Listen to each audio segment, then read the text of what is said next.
Ayan nga guys, meron tayong chicken breast, saka meron tayong bacon. So yung bacon, ilalagay natin yung sa ibabaw. Yan. Patong lang natin siya. Lagyan natin siya sa ibabaw ng chicken breast. Kapag nalagay na natin lahat, lalagay natin yung ating cheese.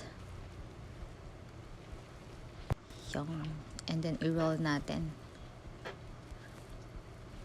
Make roll. Lagyan natin ng salt and pepper. Hindi na ako naglalagay ng spice sa loob kasi ayoko na masyadong maalat. Yan, lagay natin sa flour. Then sa egg, dip natin sa egg. Ayan. Tapos lagyan natin ng breadcrumbs.